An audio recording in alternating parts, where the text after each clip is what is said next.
Hi. Shoulder and neck pain and shoulder and neck immobility, the deltoids.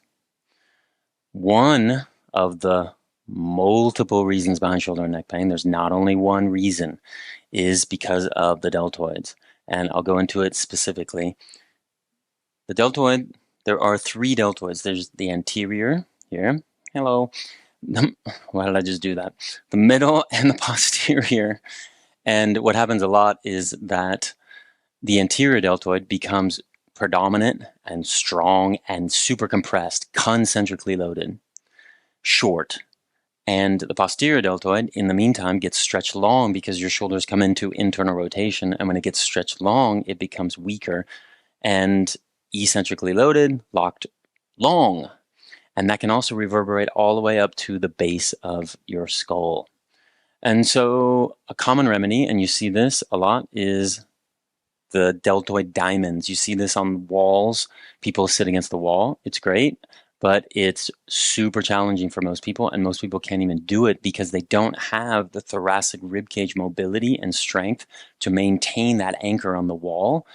And so I thought we'd do it on the floor. It's more accessible and easier for most people because they don't have the shoulder mobility to begin with. So I'm going to show you from a couple angles, that angle up above and this one. So we're going to start with the rib cage position. And my feet are hip width apart, my knees are bent. You can do this with the legs straight if the back of your forearms are touching the floor. But if they're not, don't push it. But I'll go into that a little bit later. I'm going to pull my shirt up just to show you the position of my rib cage when we do this position. So let's start out just with the rib cage position. We're going to inhale, rib cage flares up. Exhale, push the back of the rib cage into the floor. Keep it glued there. Okay, let's just practice that a few times just to get the breathing down. Inhale, rib cage comes up. Exhale, push it, glue it down. We want that anchor. Inhale again.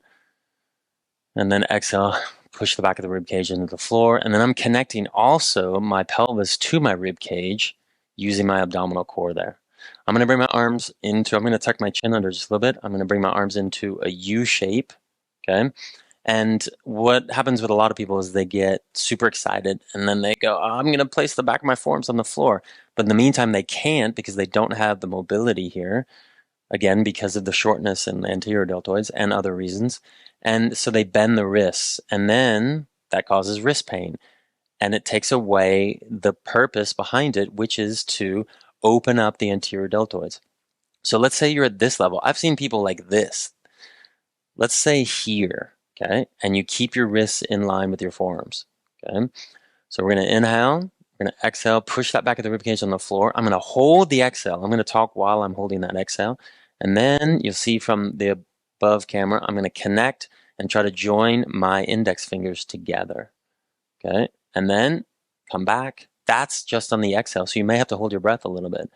Now I'm going to inhale, flare up the rib cage, exhale, push it back down, and then try to connect. Now, if you're not able to connect, meaning right here, there's something stuck in my left shoulder, I can't get it, don't force it. Get to your end range, and that's where you're at. Baby step into it. Don't force it. But I'm going to connect them and then come back. Okay? I'm going to inhale again. Rib cage comes up. Exhale. Push that back of the rib cage there for the anchor, and then connect those. Now, if you're able to do it with the legs straight, kudos, good on you, okay? And then we're going to do the same, just exhale, come on back. I think that's it.